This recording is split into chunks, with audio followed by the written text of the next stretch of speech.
கர்த்தருடைய பரிசுத்தமுள்ள நாமத்திற்கு மகிமை உண்டாகட்டும். இந்த ஆசீர்வதிக்கப்பட்ட நல்ல வேளையிலே ஆண்டவருடைய வார்த்தைகளை சற்று நேரம் தியானிக்கும்படி நம்முடைய சிந்தைகளை திருவசனத்திற்கு திருப்பிக் கொள்வோம். நம்முடைய தியானத்துக்காக உன்னத பாட்டின் புஸ்தகம் 4வது அதிகாரம் 13-14 வசனங்களை வாசிக்கலாம். உன் தோட்டம் மாதுளம் செடிகளும் அருமையான கனிமரங்களும் மருதோண்டி செடிகளும் நலத செடிகளும் நலதமும் குங்குமமும் வசம்பும் லவங்கமும் சகலவித தூபவர்க்க மரங்களும் வெள்ளைப்போள செடிகளும் சந்தன விருட்சங்களும் சகலவித கந்தவர்க்க செடிகளும் உள்ள சிங்காரவனமாய் இருக்கிறது. மணவாட்டியின் தோட்டத்தில் நிற்கக்கூடிய மரங்களையும் செடிகளையும் குறித்து இந்த வேத பகுதி விவரிக்கின்றது. மணவாட்டி என்பது கர்த்தருடைய சபைக்கும், மணவாளன் என்பது இயேசு கிறிஸ்துவுக்கும் நிழலாயிருக்கின்றது. அப்படி என்றால் சபையில் தேவனால் நாட்டப்பட்டிருக்கக்கூடிய ஒவ்வொரு ஆத்துமாக்களையும் தேவன் தோட்டத்தின் மரங்களாகவும் செடிகளாகவும் பார்க்கின்றார். இந்த தோட்டத்தில் கனி விருட்சங்களும் வாசனை திரவியங்களுள்ள மரங்களும் நிறைந்து காணப்பட்டது. இன்றைக்கு நாம் தியானிக்க போகின்ற செய்தியின் தலைப்பு மாதுளம் பழம் என்பது.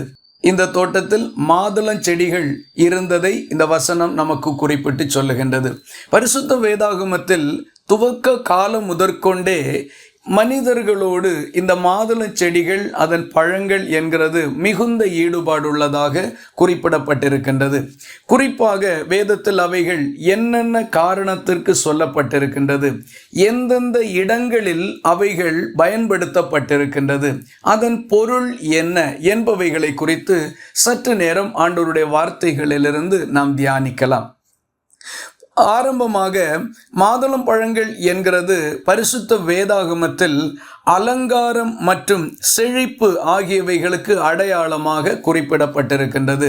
அலங்கரிப்புக்கும் செழிப்புக்கும் அடையாளமாக இது குறிப்பிடப்பட்டிருக்கின்றது, பயன்படுத்தப்படவும் செய்திருக்கின்றது. யூதர்களுடைய பாரம்பரியத்தின்படி அவர்களுடைய நியாயப்பிரமாணம் அல்லது தோராவில் சொல்லப்பட்டிருக்கக்கூடிய 613 கட்டளைகளையும் இந்த மாதுளம் பழங்களோடு ஒப்பிட்டு சொல்லுவார்கள். எப்படி என்றால், ஒரு மாதுளம் பழத்திற்குள்ளே ஏராளம் விதைகள் இருக்கின்றது போல கர்த்தருடைய நியாய பிரமாணம் அநேகம் சட்டதிட்டங்களை உள்ளடக்கின ஒன்று என்று ஒப்பிட்டு சொல்லுகிறது அவர்களுடைய வழக்கம். இப்படியே அநேக காரியங்கள் இதை குறித்து சொல்லப்பட்டிருக்கின்றது. குறிப்பாக சில காரியங்களை நம்ம தியானிக்கலாம். முதலாவது உன்னத பாட்டின் புஸ்தகம் 6வது அதிகாரம் 7வது வசனத்தை வாசிக்கலாம்.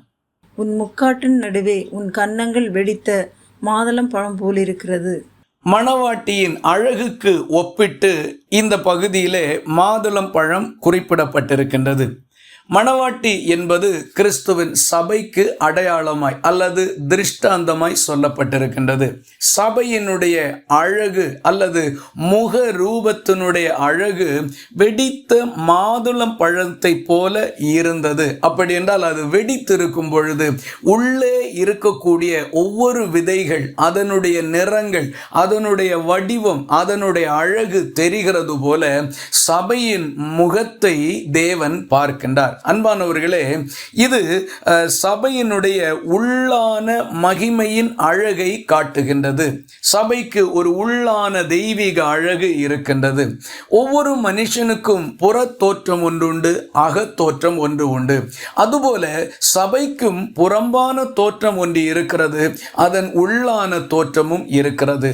புறம்பான தோற்றத்தின்படி பார்க்கும்போது அது பாடுபடுகிறதும், துன்பங்களை அனுபவிக்கிறதும், நெருக்கப்படுகிறதும், ஒடுக்கப்படுகிறதுமாக நமக்கு தோற்றமளிக்கும். ஆனால் அதனுடைய உள்ளான அழகு தேவனே பார்த்து சந்தோஷப்படுகின்ற அளவுக்கு மிகுந்த தெய்வீகம் நிறைந்ததாய் இருக்கின்றது.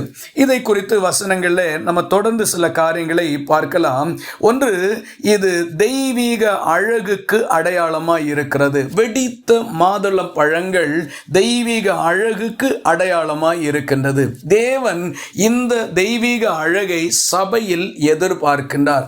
ஆராதிக்கின்ற தேவனுடைய பிள்ளைகள் தேவ ரட்சிப்பை பெற்றுக்கொண்டு பரிசுத்த ஆவியை பெற்றுக்கொண்டு வேத வசனத்தை கை கொண்டு நித்திய ஜீவனில் பேரெழுதப்பட்டவர்களாயிருக்கக்கூடிய பரிசுத்த கூட்டம் தேவனுடைய பார்வையில் தெய்வீக அழகுள்ளதாயிருக்கின்றது.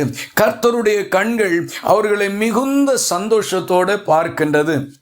இங்கு சபையின் உள்ளான அழகு என்கிறதை நம்ம பார்த்தோமே. 45வது சங்கீதம் 13வது வசனம் சொல்லுகிறது, ராஜகுமாரத்தி உள்ளாக பூரண மகிமையுள்ளவள், அவள் உடை பொற்சரிகையாயிருக்கிறது என்று.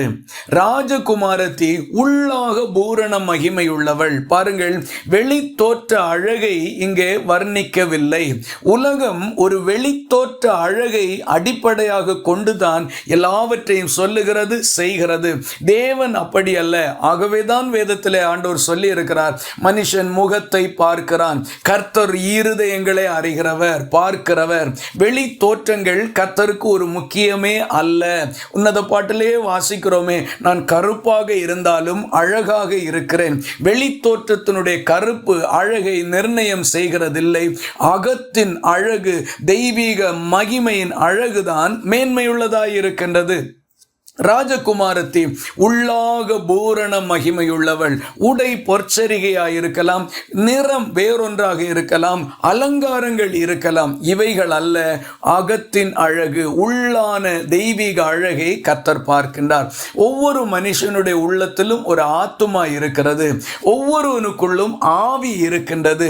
இந்த சரீரம் வெளியே தெரிகின்றது, உள்ளே ஆவியும் ஆத்துமாவும் இருக்கின்றது.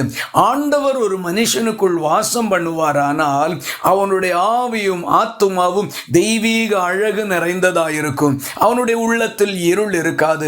ஒரு சபையை எடுத்துக்கொண்டாலும் சபைக்குள்ளே கர்த்தர் பிரசன்னமாயிருந்தால், ஆண்டவர் வாசமாயிருந்தால், பரிசுத்த ஆவியானோர் அசைவாடி கொண்டிருந்தால் அந்த சபைக்கு உள்ளான தெய்வீக அழகு இருக்கும். அவர்கள் ஒருவேளை ஒரு சிறிய குடிசையில் ஆராதிக்கலாம், ஒருவேளை மிக கொஞ்சம் பேராக ஆராதிக்கலாம், ஒருவேளை அவர்கள் படிப்பறியாதவர்கள், ஏழ்மையுள்ளவர்கள், கலாச்சார வித்தியாசங்களிலே மெச்சிக்கொள்ளக்கூடிய அளவுக்கு இல்லாதவர்கள் என்று எல்லா விதத்திலும் கீழானவர்களாக இருக்கலாம். அவர்களுடைய தெய்வீக அழகை பரலோகம் வாஞ்சிக்கின்றது, அது பார்த்து சந்தோஷப்படுகின்றது. ஆகவே தேவன் நம்மோடு இருக்கணும், பரலோகம் நமக்குள் இருக்கணும். அதுதான் தெய்வீக அழகாக இருக்கின்றது. ஆகவே ராஜகுமாரத்தி உள்ளாக பூரண மகிமையுள்ளவள். சபை ராஜாவினுடைய குமாரத்தின் ஸ்தானத்தில் நிற்கிறது. அது மகிமையின் அழகும் ராஜரீக அழகும் உள்ளதாக கர்த்தர் பார்க்கின்றார். அதுபோல மத்தேயு சுவிசேஷம் 17வது அதிகாரம் 2வது வசனத்திலே ஆண்டவர் இயேசு கிறிஸ்து தம்முடைய சீஷர்களில் 3 பேரை அழைத்து கொண்டு தாபோர் மலையிலே ஏறி சென்றார். அங்கே அவர்களுக்கு முன்பாக அவர் மறுரூபமானார். வெளி தோற்றத்தின்படி அவர் ஒரு மனுஷ சாயலில் இருந்தார். அவர் யோசேப்பின் குமாரன் என்று அழைக்கப்பட்டார், மரியாளுடைய மகன் என்று அழைக்கப்பட்டார். எல்லாம் இருந்தது. ஆனால் அவருக்கு உள்ளே ஒரு தெய்வீக அழகு, மகிமையின் அழகு இருந்தது. அதை சீஷர்களுக்கு முன்பாய் அவர் மறுரூபமான போது அவர்களால் அதை பார்க்க முடிந்தது. அங்கே அந்த வசனத்தில் சொல்லப்பட்டிருக்கிறது, அவர் முகம் சூரியனை போல பிரகாசித்தது, அவர் வஸ்திரம் வெளிச்சத்தை போல வெண்மையாயிற்று. ஒரு வெளி தோற்றத்தை அவர் சற்று விலக்கின போது அவருடைய முகம் சூரியனை போல பிரகாசித்தது. பிரியமானவர்களே, இயேசு கிறிஸ்துவனுடைய உண்மையான தோற்றம் இதுதான். அவருடைய முகம் மனுஷனால் பார்க்க முடியாத அளவுக்கு மிகப்பெரிய பிரகாசத்தை வெளிப்படுத்துகிற சூரியனை போன்றது. அவருடைய வஸ்திரங்கள் மிக பிரகாசமானவைகள், ஒருவனாலும் அதை தெளிவாக கவனித்து பார்க்க இயலாது. இவ்வளவு மகிமையுள்ள தேவகுமாரனாகிய இயேசுதான் பாவ மாம்சத்தின் சாயலில் இந்த பூமியில் வெளிப்பட்டார். இவைகளெல்லாம் எதை காட்டுகிறது என்றால், வெளி தோற்றம் ஒன்று இருந்தாலும் உள்ளே ஒரு தெய்வீக அழகும் தெய்வீக மகிமையும் இருக்கின்றது. மாதுளம் பழம் என்கிறது முதலாவதாக சபையின் உள்ளான தெய்வீக அழகை குறிப்பிடுகின்றது.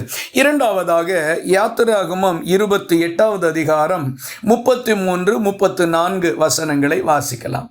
அதன் கீழோரங்கள் இளநீல நூல், இரத்தாம்பரம் நூல், சிவப்பு நூல் வேலையால் செய்யப்பட்ட மாதுளம் பழங்களையும் அவைகளுக்கு இடையிடையே சுற்றிலும் பொன்மணிகளையும் அதன் ஓரங்களில் சுற்றிலும் தொங்கும்படி பண்ணி வைக்க வேண்டும். அங்கியின் ஓரங்களில் சுற்றிலும் ஒரு பொன்மணியும் ஒரு மாதுளம் பழமும் ஒரு பொன்மணியும் ஒரு மாதுளம் பழமுமாய் தொங்குவதாக.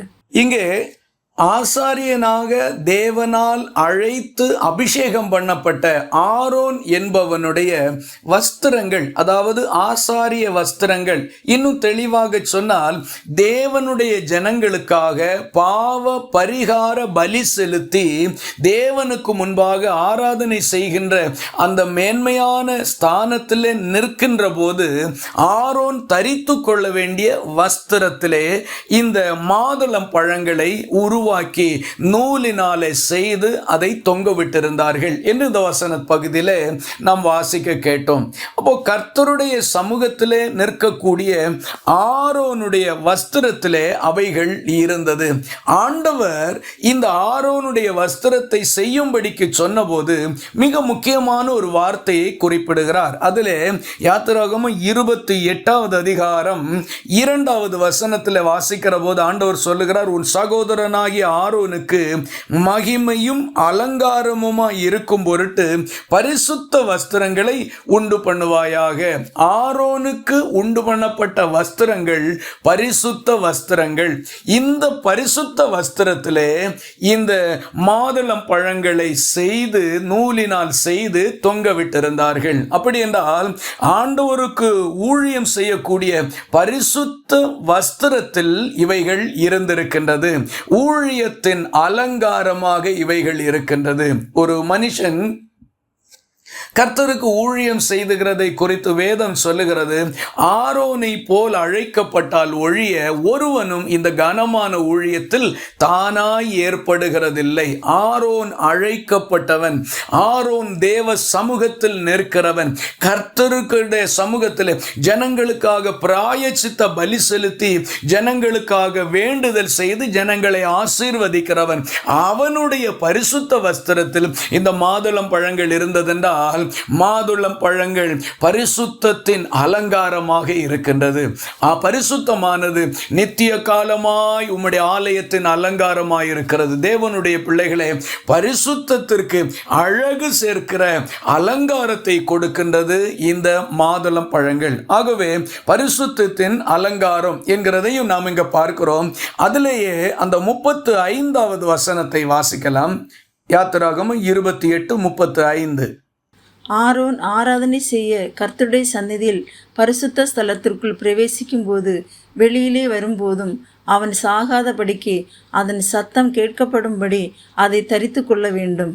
பாருங்கள், ஆராதனை செய்ய கர்த்தருடைய சந்நிதியில் பரிசுத்த ஸ்தலத்துக்குள் பிரவேசிக்கும் போதும் வெளியே வரும்போதும் என்று சொல்லப்பட்டிருக்கிறது. அப்படி என்றால் பரிசுத்த ஸ்தலத்திற்கு போகிற போதும் வருகிற போதும் அவன் இந்த வஸ்திரத்தை தரித்திருக்கின்றான். பரிசுத்த ஸ்தலத்தில் சென்று ஆராதிக்கின்ற அனுபவம்.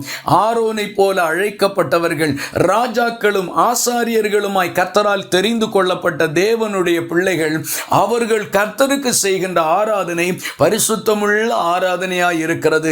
அந்த பரிசுத்தமுள்ள ஆராதனை, அந்த பரிசுத்த வஸ்திரங்களின் அலங்காரம் இந்த மாதுளம் பழங்கள். ஆகவே கர்த்தருடைய சமூகத்தில் போகிறதும் வருகிறதுமான மகிமையான ஊழியம் செய்கிற போது இது ஆரோனோடு இருந்தது. தேவனுடைய பிள்ளைகளே, நம்முடைய ஆராதனை நேரங்கள் நாம் ஒருவேளை ஒரு இடத்துல உட்கார்ந்து ஆராதிக்கிறதாக இருந்தாலும் பரிசுத்த ஸ்தலத்தில் நின்று மகா பரிசுத்த ஸ்தலத்தில் பிரவேசித்து செய்கின்ற விலையேறப்பெற்ற ஆராதனையை தேவன் நமக்கு கொடுத்திருக்கின்றார். ஆரோன் ஊழியம் செய்த காலங்களிலே அவன் வருஷத்துக்கு ஒரு முறைதான் பிரதான ஸ்தல மகா பரிசுத்த ஸ்தலத்திற்கு போக முடியும். மற்றபடி அவன் செல்ல இயலாது. ஆனால் இயேசு கிறிஸ்து சர்வலோகத்துக்கும் பாவ நிவாரண பலி ஆனபடினால் தன்னுடைய மாம்ச திரையின் வழியாக ஒரு புதிதும் ஜீவனுமான மார்க்கத்தை அவர் எல்லா மனுஷனுக்கு திறந்து கொடுத்தார். ரட்சிப்பை பெற்றுக்கொண்ட ஒவ்வொரு தேவனுடைய பிள்ளைகளும் பரிசுத்தமாக்கப்படுதல் என்கிற அனுபவத்தை தொடர்ந்து கிறிஸ்து இயேசுவின் மூலமாக மகா பரிசுத்த ஸ்தலத்தில் பிரவேசித்து கர்த்தரை ஆராதிக்கலாம். நீங்கள் எப்படி ஆராதிக்கிறீர்கள்? உங்கள் ஆராதனை எப்படிப்பட்டது? உங்கள் ஆராதனை வேறு சிந்தைகளிலே போகின்றதா? ஜெபிக்கிற நேரம் உங்கள் மனம் ஒருமனப்படுகின்றதா? பரிசுத்தமான எண்ணங்கள் வருகின்றதா? சிந்தைகள் பரிசுத்தமாய் இருக்கின்றதா? ஆண்டவரை ஆராதிக்கிறதற்கு உங்கள் மனம் இசைந்து கொடுக்கின்றதா? இல்லை தூக்கமும் கனநித்திரையும் உங்களை தழுவி கொள்ளுகின்றதா? சிந்தித்து பாருங்கள். ஆராதிக்கிறவர்கள் பரிசுத்த வஸ்திரங்களை தரித்து கொண்டிருக்கிறார்கள். பரிசுத்தத்தால் தங்களை மூடி இருக்கிறார்கள். பரிசுத்தத்திற்குள்ளே மறைந்து கொள்ளுகின்றார்கள். பரிசுத்தத்தை வெளிப்படுத்தி இருக்கிறார்கள். பரிசுத்தத்தின் கனி, பரிசுத்தத்தில் புறப்படக்கூடிய கனி மாதுளை பழங்களாக இங்கே குறிப்பிடப்படுகின்றது. ஆகவே தேவ சமூகத்தில் போகவும் வரவும் ஒரு மனுஷன் தகுதியுள்ளவனாய் இருப்பான். ஆனால் அவனுடைய வஸ்திரத்தில் இவைகள் இருக்கின்றது. உங்கள் நிலை எப்படி இருக்கின்றது? பரிசுத்த ஸ்தலத்தில் கர்த்தரை ஆராதிக்கிறீர்களா? இல்லை எல்லாரை போல மனுஷர்களை போல அப்படி உட்கார்ந்து ஆராதித்து விட்டு வருகிறீர்களா? சிந்தித்து பாருங்கள். தனிப்பட்ட விதத்திலே பரிசுத்தமாக இருங்கள். பரிசுத்தத்தின் அலங்காரத்தோடு கர்த்தருக்காக வாழுங்கள். மூன்றாவதாக 1 ராஜாக்கள் 7வது அதிகாரம் 19-20 வசனங்களை வாசிக்கலாம். மண்டபத்தின் முன்னிருக்கும் அந்த தூண்களுடைய தலைப்பின் மேலுள்ள கும்பங்கள் லீலி புஷ்பங்களின் வேலையும் 4 முழ உயரமுமாயிருந்தது. 2 தூண்களின் மேலும் உள்ள கும்பங்களில் செய்யப்பட்ட பின்னலுக்கு அருகே இருந்த இடத்தில் விம்பியம் 200 மாதுளம் பழங்களின் வரிசைகள் சுற்றிலும் இருந்தது. மற்ற கும்பத்திலும் அப்படியே இருந்தது. இங்கே சாலமோன் ராஜா கட்டின தேவாலயத்திற்கு முன்னதாக 2 தூண்கள் நிறுத்தப்பட்டிருந்தது. ஒன்றினுடைய பெயர் யாகீன், மற்றொன்று போவாஸ். இந்த 2 தூண்களுக்கும் மேலான அந்த கும்பங்களிலே அதை சுற்றி பின்னல் வேலையாக செய்யப்பட்டிருந்தவைகளில் மாதுளம் பழங்கள் இருந்ததை இந்த வசன பகுதியிலே நமக்கு சொல்லப்பட்டிருக்கின்றது. பாருங்கள், அந்த 20வது வசனத்திலே 2 தூண்களின் மேலுள்ள கும்பங்களில் செய்யப்பட்ட பின்னலுக்கு அருகே இருந்த இடத்தில் விம்மிய 200 மாதுளம் பழங்களின் வரிசைகள் சுற்றிலும் இருந்தது அப்படி என்று சொல்லப்பட்டிருக்கிறது. பாருங்கள், 200 மாதுளம் பழங்களின் வரிசைகள் ஒவ்வொன்றின் மேலும் இருந்தது. அப்போ இவ்வளவு திரளான மாதுளம் பழங்கள், அவ்வளவு அழகான கனிகள், தெய்வீகம் நிறைந்த அந்த சத்தியத்தை, உண்மையை வெளிப்படுத்தக்கூடியவைகள் இந்த தூண்களிலே பின்னல் வேலைகளோடு சேர்த்து செய்யப்பட்டிருந்தது. தூண்கள் என்கிறது பொதுவாக பல அர்த்தங்களை குறிக்கிறதா இருந்தாலும் சாட்சியை குறிக்கின்றது. நாம் எல்லாரும் கிறிஸ்துவுக்கு சாட்சிகளாய் இருக்கின்றோம். அப்போஸ்தலர் நடபடிகள் 1வது அதிகாரம் 8வது வசனம் சொல்லுகிறது, பரிசுத்த ஆவி உங்களிடத்தில் வரும்போது நீங்கள் பலனடைந்து எருசலேமிலும் யூதேயா முழுவதிலும் சமாரியாவிலும் பூமியின் கடைசி பரியந்தம் எனக்கு சாட்சிகளாய் இருப்பீர்கள். சபை என்கிறது கிறிஸ்துவின் சரீரமாக இருக்கின்றது. அதிலே நாம் ஒவ்வொருவரும் இயேசுவுக்கு பரலோகத்துக்கு சாட்சிகளாக இருக்கின்றோம்.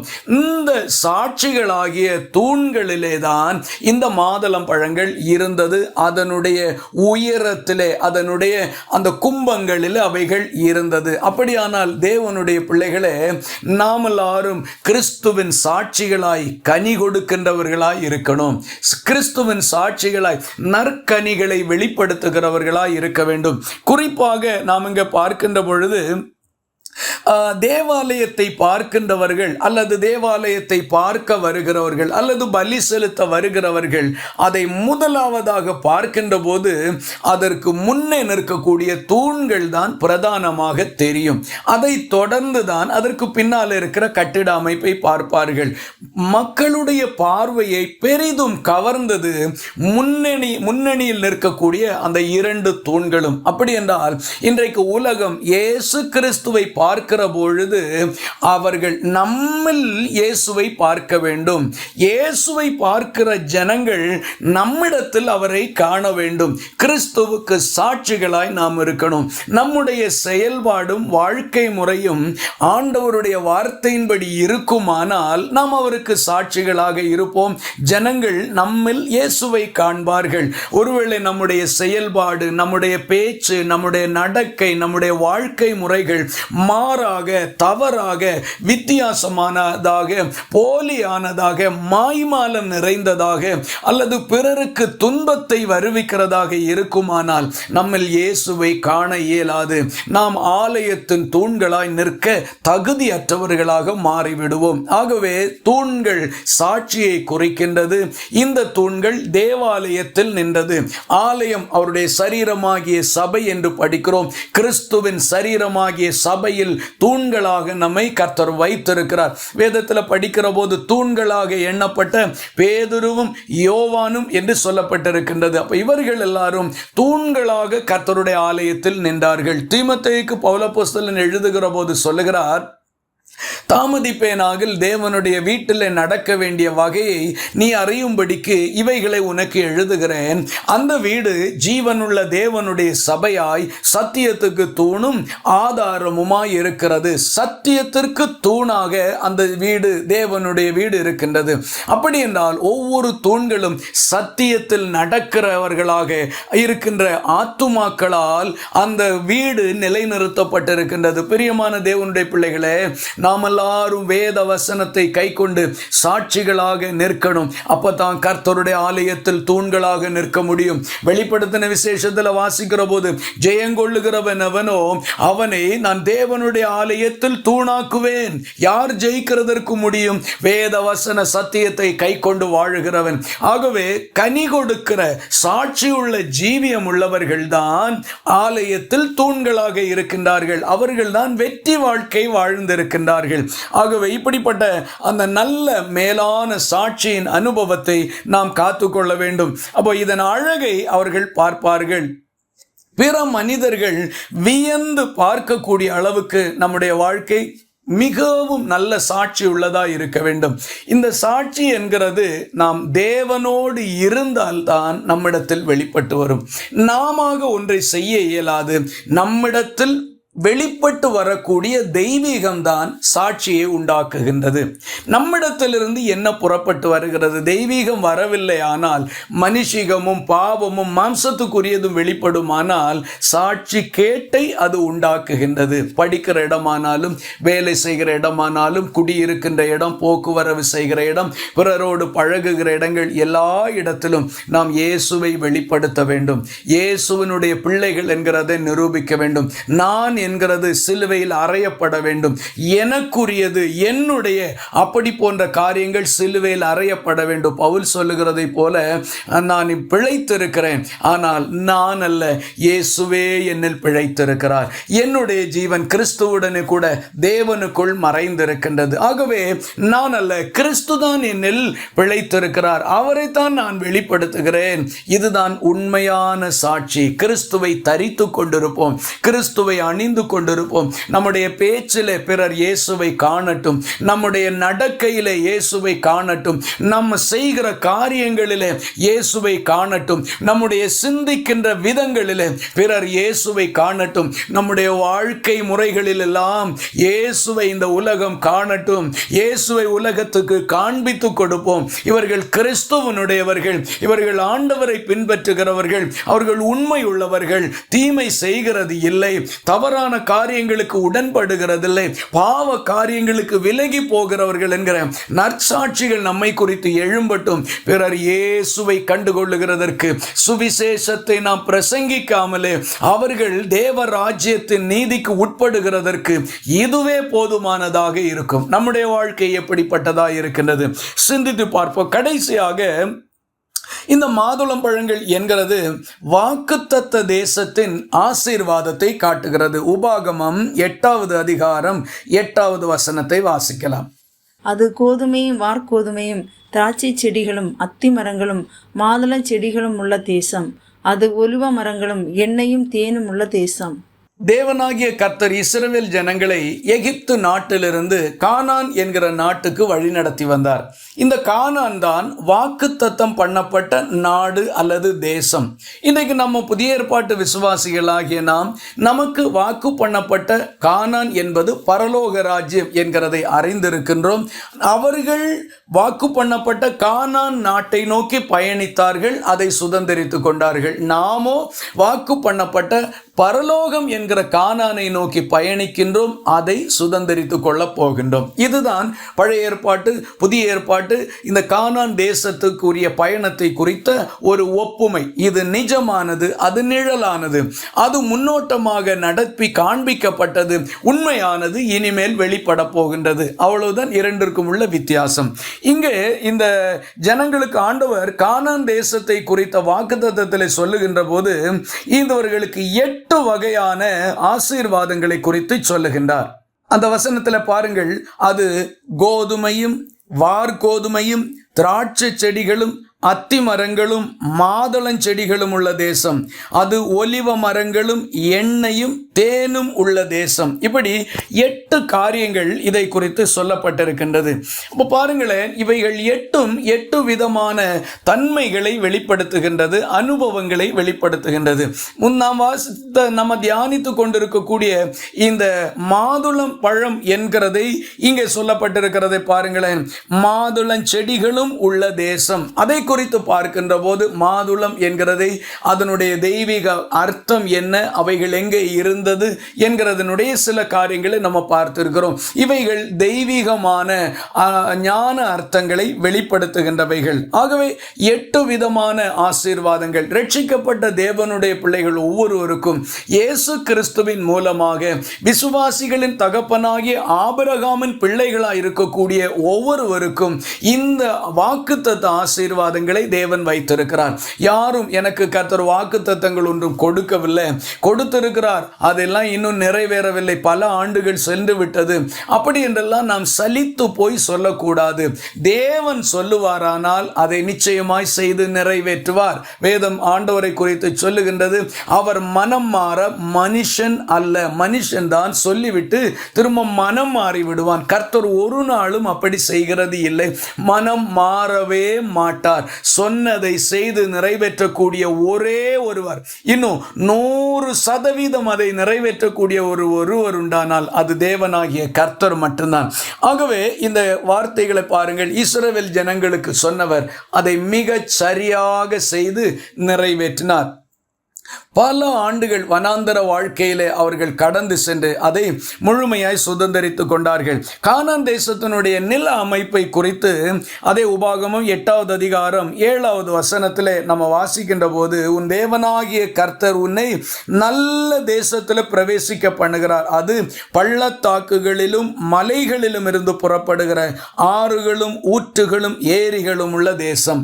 இங்கே 5 காரியங்கள் அந்த கானான் தேசத்தின் நில அமைப்பை குறித்து சொல்லப்பட்டிருக்கின்றது. முதல் காரியம், அந்த தேசம் பள்ளத்தாக்கு உள்ளது. இரண்டாவது, மலைகள் உள்ளது. பள்ளத்தாக்கும் மலைகளும் உள்ள தேசம், அது ஒரு சமபூமி அல்ல, மலைகளும் பள்ளத்தாக்கும் நிறைந்த ஒரு பகுதி. மலைகளிலிருந்து ஆறுகளும் ஊற்றுகளும் புறப்பட்டு வருகிறது. சமபூமியிலே பள்ளத்தாக்கிலே ஏராளம் ஏரிகள் இருக்கின்றது. அப்போ நல்ல ஒரு மலைப்பாங்கான பகுதியும் பள்ளத்தாக்கான பகுதியும் சேர்ந்ததுதான் தேவன் நல்ல மழையை கொடுக்கின்றார்.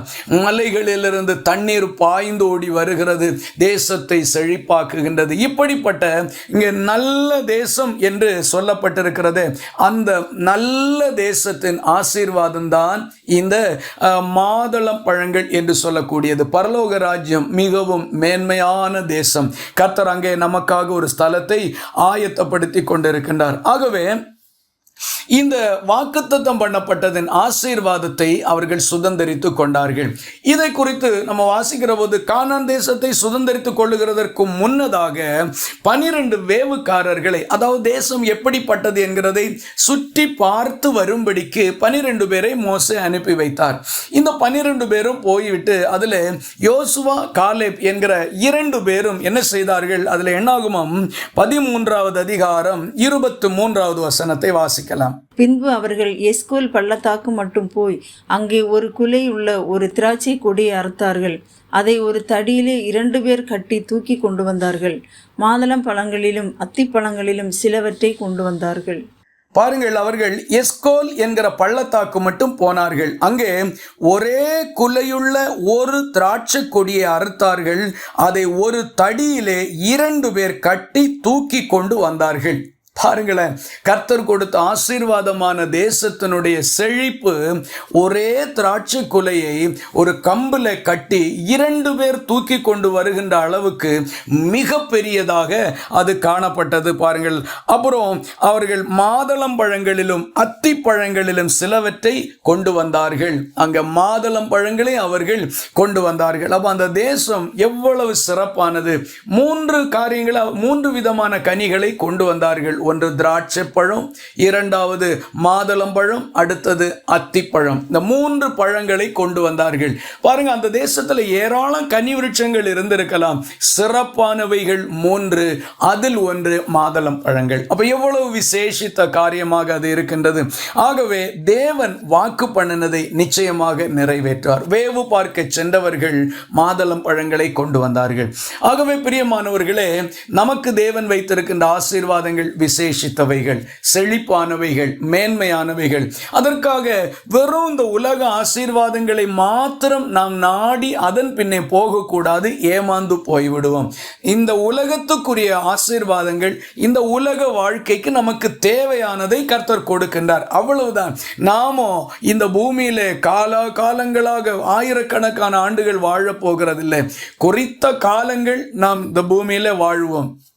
அதைத் தொடர்ந்து நிரந்தரமாய் பரலோகத்தில் கர்த்தரோடு தான் வாழப் போகின்றோம். கொஞ்ச காலம் மாத்திரம் இருக்கின்ற இந்த வாழ்க்கையில நமக்கு வேண்டியவைகளை தேவன் நிச்சயமாக தருவார். ஆகவே வாக்குத்தத்தங்கள் கர்த்தர் கொடுக்கவில்லை என்று நினைப்பீர்களானால் கர்த்தரிடத்தில் கேளுங்கள், நிச்சயமாக ஆண்டவர் கொடுப்பார். கொடுத்த வாக்குத்தத்தம் பல ஆண்டுகளாகி நிறைவேறவில்லை என்று சொல்லுவீர்களானால் கர்த்தர் அதை நிறைவேற்ற வேண்டிய வேலைக்காக காத்து கொண்டிருக்கின்றார். அந்த வேலை இன்னும் வரவில்லை என்று இயேசு சொன்னது போல அவர் குறித்த வேலையை இன்னும் அவர் எதிர்பார்த்து கொண்டிருக்கிறார். சரியான நேரத்தில் நீங்கள் அதை பெற்றுக் கொள்வீர்கள். ஆகவே இந்த மாதுள பழங்களை குறித்து 4 காரியங்களை நம்ம பார்த்தோம். ஒன்று, தெய்வீக அழகு, சபையின் தெய்வீக அழகு. ஒரு ரட்சிக்கப்பட்ட தேவ பிள்ளையினுடைய தெய்வீக அழகை மாதுளம் பழம் காண்பிக்கின்றது. நீ உன் முக ரூபத்தை காண்பி என்று சொன்ன அதே மணவாளன் முகத்தை பார்த்து வெடித்த மாதுளம் பழங்களை போல இருக்கிறது என்று உள்ளான தெய்வீக அழகை இங்கே வர்ணிக்கின்றதை பார்க்கிறோம். இரண்டாவதாக, ஊழியத்தை காட்டுகின்றது, பரிசுத்த வாழ்க்கையை காட்டுகின்றது. தேவ சமூகத்திலே போகின்றதும் வருகின்றதுமாய் இருக்கக்கூடிய ஒரு ஆசாரியனுடைய அனுபவத்தை, ஜீவியத்தை அல்லது பணிவிடை ஊழியத்தை காட்டுகின்றது. நாம் எல்லாரும் ரட்சிக்கப்பட்டிருக்கிறோம், ஜெபிக்கின்றோம், ஆராதிக்கின்றோம். பரிசுத்தம் இல்லாமல் தேவ சமூகத்தில் போகக்கூடாது. பரிசுத்தத்தின் என்கிறது அலங்காரம், அதனுடைய அலங்காரமாக மாதுளம் பழங்களை கர்த்தர் வைத்திருக்கின்றார். அப்படியானால் எவ்வளவு விசேஷித்தவர்களாக தேவன் நம்மை அழைத்திருக்கின்றார். பரிசுத்தத்தில் நாம் மிகவும் ஜாக்கிரதையாக இருக்க வேண்டும். மூன்றாவதாக, தேவாலயத்தின் தூண்களிலே மாதுளம் பழங்கள் செய்து பொன்னினால செய்து தொங்க விடப்பட்டிருந்தது. இவைகள் சாட்சியின் ஜீவியத்தை காட்டுகின்றது. தூண்கள் சாட்சியின் ஜீவியத்தை காட்டுகிறது. சாட்சியுள்ள வாழ்க்கையில் மிகுந்த கனிகளை நாம் கொடுக்க வேண்டும். அதில் நம்ம பார்த்தோமே, ஒவ்வொன்றிலும் 200 மாதுளம் பழங்கள் வரிசையாக தொங்க விடப்பட்டிருந்தது. அப்படி என்றால் ஒரு தூணில் 200 மாதுளம் பழங்கள் பொன்னினால செய்து தொங்க விடப்பட்டிருக்குமானால் அது எவ்வளவு மேன்மையானது, அது எவ்வளவு விசேஷித்தது. நம்முடைய சாட்சியுள்ள ஜீவியம் கனிகள் நிறைந்ததாய் இருக்க வேண்டும். சாட்சியின் ஜீவியத்திலே உலகம் கனிகளை பார்க்க வேண்டும். இயேசுவை நம்மில பார்க்க வேண்டும். இயேசுவுக்கு சாட்சிகளாக வாழணும். நான் என்கிறதை வெளிப்படுத்துகிறதில்ல, நம்ம பெயரை சொல்லி நான் அப்படி என்கிறதல்ல. இயேசு இயேசு இயேசு, நான் சிலுவையில் அறையப்பட்டாகிவிட்டது, இப்ப இயேசுதான் என்னில் இருக்கிறார், அவருக்கு சாட்சிகளாய் இருக்கணும், கனிகளை கொடுக்க வேண்டும். இறுதியாக இந்த மாதுளம்பழங்கள் வாக்குத்தத்த தேசத்தின் ஆசீர்வாதத்தின் மேன்மையை காட்டுகின்றது. தேவன் விசேஷித்த ஆசீர்வாதங்களை வைத்திருக்கிறார். இங்கே யாரும் ஏழ்மை உள்ளவர்கள் என்றல்ல, கர்த்தர் எல்லாரையும் ஆசீர்வதிக்க விரும்புகிறார், மேன்மை உள்ளவர்களாக பார்க்க விரும்புகிறார். அநேக உபத்திரவங்களின் வாயிலாக நீங்கள் சென்று கொண்டிருக்கலாம், உங்களுக்கு ஒரு ஆசீர்வாதம் உண்டு. இஸ்ரவேல் ஜனங்கள் வனாந்தரத்தின் வழியாக போனார்கள், கானானை சுதந்தரித்தார்கள். ஒரு உண்மையை புரிந்து கொள்ளுங்கள், நீங்கள் வனாந்தர போத்தை போன்ற கடினமான வாழ்க்கை வாழுகிறீர்களானால் உங்களுக்கு எதிரே ஒரு செழிப்பான கானான் தேசம் இருக்கிறது. மிக கடினமான விதமாக பல வருஷங்களாக உங்கள் வாழ்க்கை போய்கொண்டிருக்கிறதானால் வெகு சீக்கிரத்திலே சந்தோஷமுள்ள காலங்களை, வாக்குத்தத்த நன்மைகளை நீங்கள் சுதந்திரித்துக் கொள்ளப் போகின்றீர்கள். ஆகவே நம்பிக்கையோடும் திடனோடும் முன்னேறி செல்லுங்கள். தேவன் நம்மை ஆசீர்வதிக்கிறார். இந்த மாதளம் பழங்கள் காண்பிக்கக்கூடிய இந்த தெய்வீக ஆசீர்வாதங்களையும் இந்த உலகம் சார்ந்த வாழ்க்கையின் மேன்மைகளையும் ஆண்டோர் நமக்கும் தந்தருளுவாராக. இந்த சத்தியத்தின்படி வாழுவோம், ஆண்டோருக்காக பிரகாசிப்போம். கர்த்தர் உங்களை ஆசீர்வதிப்பாராக. ஆமென்.